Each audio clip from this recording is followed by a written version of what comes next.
여러분 반갑습니다. 장구 박사입니다. 다들 즐거운 주말 보내시고 계십니까? 이번 주는 주 초에 좀 날씨가 굉장히 좀 추웠었는데 눈이 온 이후 날씨가 많이 포근해진 것 같습니다. 저도 금요일 장 종료 이후에 금요일 날은 골프를 좀 쳤고 토요일 날은 수원에 있는 광교산을 좀 등산을 했었습니다. 정말 날씨가 좋아서 아침에 일찍 등산을 가도 그렇게 춥다라는 느낌보다는 굉장히 상쾌한 기분이 많이 들었는데요. 사실 조금 아쉬운 거는 날씨가 기온이 풀리면서 미세먼지도 같이 활발하게 돌아다닌 것 같다라는 점이 조금 아쉬웠는데 그래도 굉장히 좋았던 것 같고 또 어제도 오전은 골프, 오전은 등산, 오후는 골프 이렇게 하면서 야외 활동을 계속 많이 늘려가는 것 같네요. 오늘도 아침에 인천 계양산에 등산을 하고 왔었는데 드리고자 하는 말은 사실 날씨가 많이 풀려서 이렇게 야외 활동을 하고 있는데 먼 외국에서는 이스라엘이 전 세계적으로 백신 접종이 굉장히 빨리 진행이 되고 있죠. 이로 인해서 이 집단 면역률의 증가가 진행이 되면서 상당히 이 코로나 확진자의 감소폭이 급격하게 증가를 하고 있다라고 합니다. 자, 시장이 지지부진하고 또 예상 밖의 악재로 인해서 하락을 한다 하더라도 제가 보는 개인적 관점은 현재 시장의 비주도주로 있는 이 컨택 섹터들도 바닥권에 깔려있는 컨택 섹터들도 백신으로 인한 이 코로나 사태의 정상화가 굉장히 좀 눈앞에 다가와 있다라는 느낌을 많이 받고 있습니다. 그래서 정주식 투자가 어려우신 분이라든지 중장기적으로 좀 안전하게 매매를 하시고자 하시는 분들이라면 일정 부분의 현금을 이런 바닥권에 있는 종목에 좀 뿌려놔도 저는 참 좋을 것 같다라는 생각을 해요.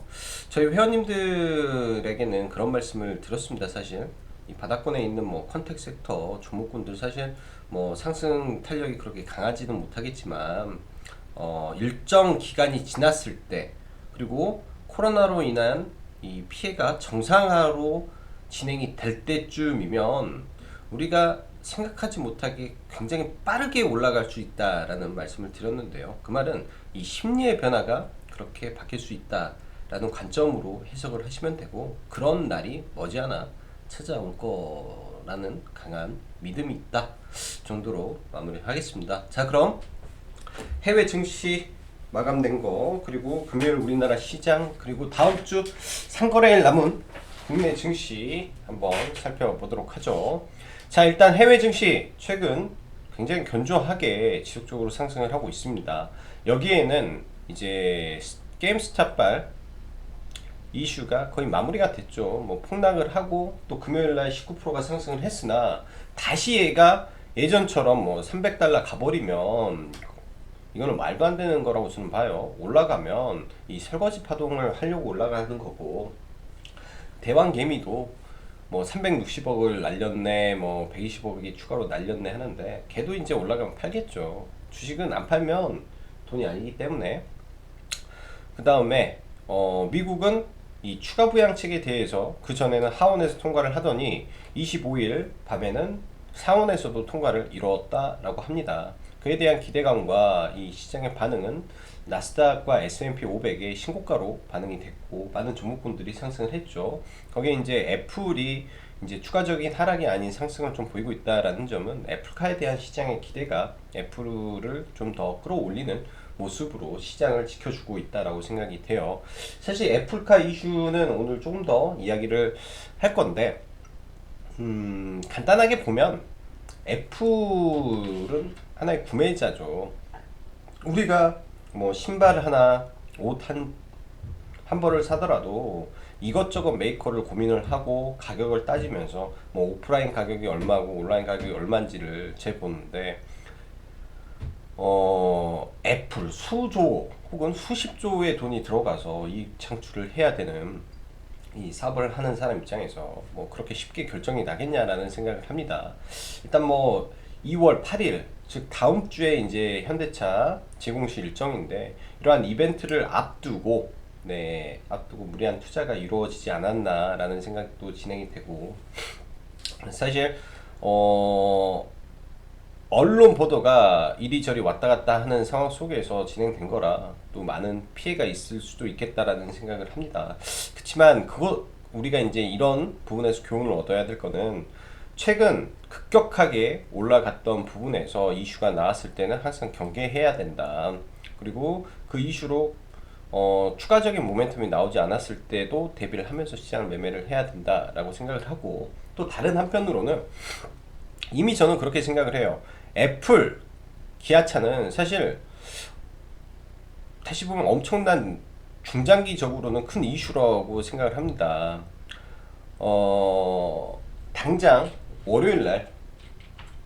당장 월요일날 자동차 그 업종에는 엄청나게 큰 변동성이 예상이 되고 그리고 현기차 관련된 종목군들이 큰 개파락을 할 텐데 자 그럼 이 상태에서 우리는 뭘 사야 될까에 대한 고민을 해야 된다라고 생각을 해요.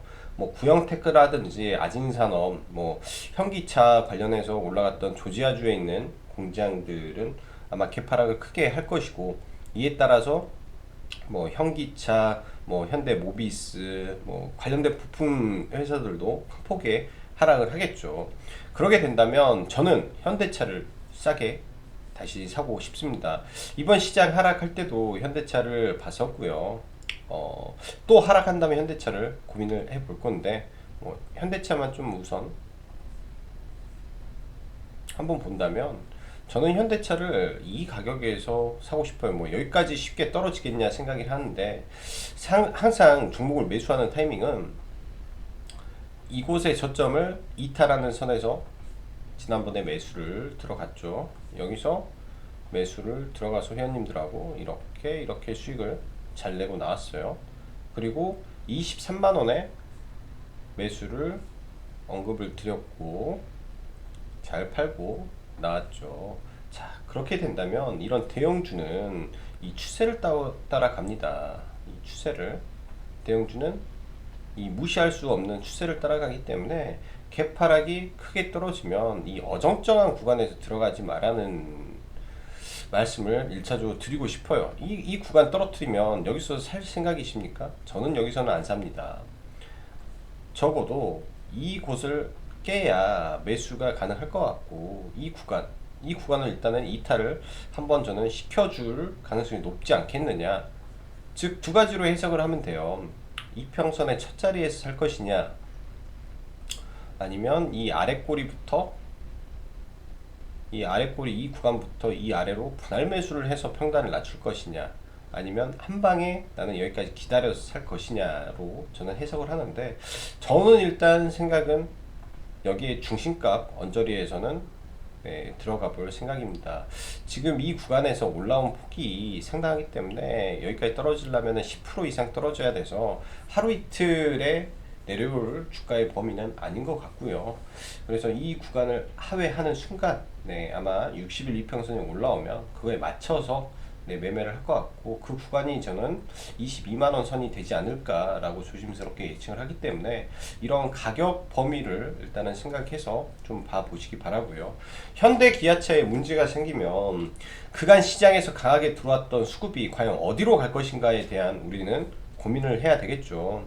현대 기아차 즉 애플과의 이슈로 손해를 봤던 기업은 또 LG전자입니다. 그 전에 또 LG전자 쪽으로 항상 이 마그나 이슈가 있었는데 그게 이제 어느 순간에 많이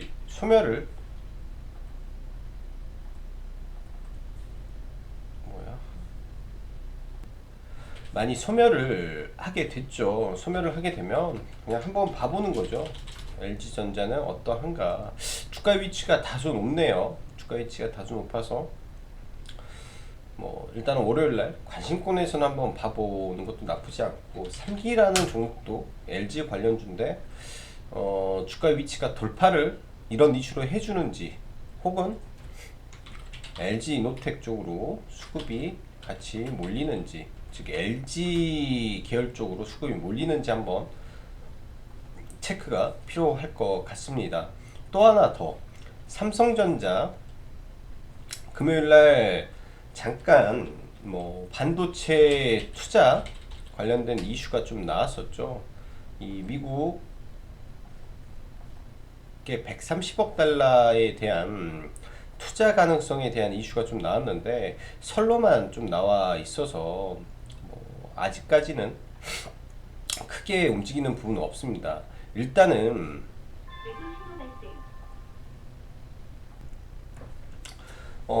금요일날 이제 나왔던 이슈가 삼성전자의 19조 투자 이슈가 좀 있었는데요. 일단은 오스틴 공장 관련주도 함께 봐야 되지 않을까라고 생각을 합니다. 시그네틱스가 금요일날 가장 강하게 올랐는데 뭐 창막판에 임원 주요 주주 특정 주식의 이제 감소 이 부분인데 이건 조금 확인을 한번 해봐야 될 것 같아요. 근데 이게 이제 크게 뭐 주가에 영향을 줄까라는 생각도 들고, 일단은 이 시그네틱스가 오스틴 공장 증설 이슈, 오스틴 공장 투자 이슈 등으로 인해서 이 삼성전자 관련주로는 가장 강하게 올라갔던 종목이기 때문에 일단 시그네틱스를 먼저 보고, 그 다음에 AD칩스 주가의 흐름도 사실 급등한 이후에 지금 거래량을 줄이고 움직이고 있기 때문에 월요일장에 현대기아차에서 빠진 수급이 삼성전자 오스틴 공장에 대한 투자 이슈로 불거지는지 한번 체크를 해 봐야 될 것 같습니다. 일단은 현기차가 개파락을 하게 되면 분명 그간 현기차로 몰렸던 이 부분에 대한 수급이 어디인가에로는 움직일 가능성이 높을 거고, 사실 주말 금요일날 대만 유니마이크론이라는 회사에서, 이게 글로벌 3인데 회사에서 불이 또 났죠. 이 불이 난 내용에서는 이거를 회복하기 위해서는 최소 6개월에서 12개월의 시간이 걸린다라고 합니다. 그치만 워낙 시장의 중심이 현기차, 뭐 애플카로 움직였기 때문에, 거기에 2차 전지 섹터가 움직였기 때문에 전혀 이슈를 못 받았던 게 아닌가라는 생각이 조심스럽게 들고, 그런 부분에 이 지난주 이슈를 받지 못했던 섹터의 수급이 갈 수도 있기 때문에 이런 점은 체크해서 다음주 시장 대응해 보시면 좋을 것 같네요. 자, 그럼 종목군들 보면서 마감하도록 하겠습니다. 자, 일단 금요일날 매매했던 종목 중에 PPI라는 종목이 있는데요. 사실 저는 개인적으로 이 구간에서 매수를 해서 상승세가 강하게 들어왔고, 눌림자리, 이런 눌림에서 거래량이 없을 때 들어가서 매도, 그 다음 여기서 매도하고 이 자리를 기다리는데 이 시가를 안 줘서 이 다음에를 매매를 못했습니다. 그래서 굉장히 좀 아쉬웠던 종목이고요. 일단 이 상장 초기에 거래 대금이 1조 3천억이 발생을 하면서 일단 변동성을 키웠기 때문에 이 종목 같은 경우에 가장 강력한 수급적인 부분은 여기지 않나라고 생각을 해요. 일단은 시간 외에 2.9%가 상승해 있고 120억의 거래 대금의 장 막판 가격이 34,000원 가량 되죠. 근데 이것도 매물이 많습니다. 이런 구간에서 추가 상승을 보이다가 또 밀릴 때 이런 구간에서는 단타가 충분히 나올 수 있다라고 보여지고요. 자, 레인보우 로보틱스도 사실 매매는 했는데 크게 먹지는 않았어요. 한 2%, 2, 3% 정도? 2, 3% 정도 수익을 보고 그냥 짧게 정리를 한 종목인데, 이거는 제가 청약을 넣었다라고 말씀을 드렸죠. 청약을 넣어서 다른 계좌로 매매를 했던 건데, 이 구간 시가, 이 구간에서 들어가서 여기에서 좀 팔았던 것 같아요. 이 윗꼬리 전에 들어가서 팔았는데 그 구간이 매물대 구간에서 팔았는데 이렇게 강하게 상한가까지 칠 줄은 몰랐습니다. 일단 전일 종가 전일 종가를 회복하는 시점을 확인하고 여기에서 눌림에서 들어가서 이 자리에서 매도를 했기 때문에 수익은 굉장히 충분히 나왔는데 좀 아쉬웠고요. 좀 더 길게 가면 좋았지 않나라고 좀 아쉬웠는데 일단은 양음양 패턴에서 거래량을 키우고 올라왔고 시가총액이 4,600억 분이 되지 않는 로봇 관련 종목이기 때문에 이 종목군도 월요일날 잘 지켜볼 예정입니다. 막판에 조금 지저분한 모습과 이런 구간이죠. 가장 거래량을 많이 태웠던 일단은 거래량이 많은 구간들 그러면 월요일날 갭이 크게 뜨지 않는다면 이런 종목이 아래 꼬리를 달 수 있는 구간이 이미 딱 정해져 있습니다. 27,000원 그 다음에 28,000원 구간 네, 이런 구간에서 아래 꼬리를 달고 올라갈 가능성이 높겠죠. 떨어진다면 이런 구간에서 반등이 있기 때문에 이거는 우량주 안에서 좀 바라볼 수 있는 종목인지 않느냐라고 생각이 되고 그 밖에 현대백화점은 바닥권 종목군 중에서는 아주 추세가 시장이 안 좋아도 계속 유지가 되고 있다라고 생각을 합니다. 서울에서 11년 만에 신규 백화점이 오픈이 됩니다. 2월 26일 여의도 파크원에 개장을 하게 되고요. 그래서 일단 백화점 주식 중에서는 일대장 탑픽으로 바라보고 있는 게 현대백화점이고 사실 이거는 저희가 보유 중에 있습니다. 신세계도 마찬가지예요. 신세계도 바닥권에서 움직이는데 이 구간까지 뺀다면 추가 매수 개념이고 이 구간에서는 언제든지 자유롭게 매매를 해야 된다라고 생각을 합니다. 30만원대까지 목표 주가 설정 범위를 가지고 올라가면 좋을 것 같고 금요일날 편입을 한 게 CJ ENM인데요. 일단 아래 꼬리를 좀 정확히 잡았습니다. 14만 7,500원에 일단 매수를 해서 약수익권에서 들고 넘어가는데 티빙이라고 보통 이제 넷플릭스 쓰시는 분들 좀 스마트 TV 쓰시는 분들 보면 아래에 돌려보면 티빙, 왓챠, 뭐 넷플릭스 뭐 등등 많죠. 이런 OTT 회사들이 그 중에 하나가 티빙인데 티빙에 5년 동안 4천억을 투자한다라는 이슈로 제가 봤을 때는 너무 과도하게 빠지지 않았냐라는 생각을 하고 있고요. 여전히 실적 측면에서는 크게 무리가 되지 않기 때문에 바닥권 혹은 추세 하단권에 내려오게 된다면 저는 아주 매력적인 구간에서 매수가 가능할 거다라고 생각을 합니다. 일단 잡고 더 밀리면 또 잡는다라는 생각으로 저는 대응을 하시면 좋을 것 같고요. 자, 금요일날, 목요일날 언급했던 이 수소 섹터는 장초에 이 갭이 크지 않았기 때문에 뭐 JNK 히터도 시초가부터 전량 매도를 해버렸고 효성중공업 같은 경우는 거의 다 팔았는데요, 물량을. 근데 아직은 좀 더 조금 들고 가고 있습니다. 이거 같은 경우는 좀 팔고 밑에 오면은 잡고 싶어요. 수소 섹터 안에서는 여전히 효성그룹주가 너무나 좋다라고 생각을 하고 있기 때문에 바닥권에서는 여전히 좀 잡고 싶은 종목이고 시그네틱스라는 종목도 금요일날 매매를 했던 종목입니다. 매매를 좀 해서 수익을 좀 내고 사실 여러 차례 수익 구간이 많았죠. 근데 이때부터 조금 잡았던 물량은 제가 한 1410원 정도가 평단이면 잡았던 물량은 일단은 월요일부터 좀 시장을 지켜보기 위해서 좀 들고 가는 종목이고요.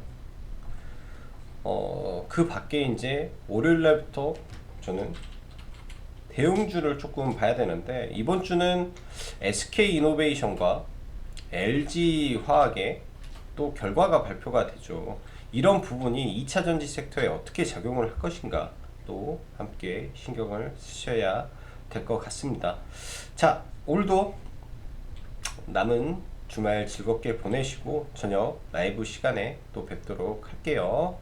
아, 마지막으로 하나 깜빡했다. 카카오 삼성출판사 주말 동안 뭐 이리저리 이제 공부를 하다가 다시 한번 삼성 출판사를 좀 봤는데, 어, 기본적인 펀더멘털은 아주 우수한 회사입니다. 사실 이 회사 자체가 수익을 내고 그런 부분이 아니기 때문에 이런 수익적인 부분을 보는 것보다는 가지고 있는 스마트 스터디 22%의 지분 가치에 대한 기대가 저는 더 좋지 않나라고 생각을 하고 있고, 지금 현재 미국에서 진행을 하고 있는 빅쇼가 현재는 미국에서 이제 순차적으로 진행이 되는데, 이게 상반기부터 하반기까지 전 세계로 확장이 됩니다. 미국 단일 시장에서 전 세계로 확장이 되고, 이 오프라인 시장이 확대가 되면 그간 이 삼성 스마트 스터디가 진행한 아기상어 이 콘서트 쇼가 있어요. 이 미주 전국 투어를 했던 그 쇼도 다시 움직일 수가 있죠. 통상 이 엔터 섹터 같은 경우는 이 아티스트들의 활동이 줄어서 돈을 못 벌었는데, 얘네들 같은 경우는 아티스트가 아니라 이 애니메이션이 돈을 벌어다 주고, 거기에 플러스 알파로 코로나가 잠잠해지게 된다면 이 아기상어를 가지고 또 공연을 하기 때문에 추가 수익이 오히려 날 수 있는 컨택으로도 바라볼 수 있지 않겠냐라는 아이디어로 좀 접근을 했기 때문에, 뭐 24,000원 구간에서 최근 단기 바닥을 만들고 있다라고 판단이 됩니다. 이 밴드는 사실 이때부터 제가 말씀드렸고요. 이때 상승할 때 이날 이 밴드 아래는 매수권입니다. 이 밴드는 매수다. 이거는 저희 회원님들한테도 사진으로 찍어서 공유했던 부분이에요. 이 밴드는 매수다. 즉, 이 하단 밴드에서 굉장히 강력한 지지를 보이고 있기 때문에 다시 한번 올라갈 가능성이 있고, 보면은 이 윗꼬리가 많죠. 이 윗꼬리에서는 절대 추격 매수를 하면 안 돼요. 네, 항상 물리는 자리니까 이 하단 밴드에서 잘 매매를 해 보시면 좋은 결과 있지 않겠냐 생각됩니다. 자, 오늘도 수고 많으셨고 여기까지 짱박사였습니다. 감사합니다.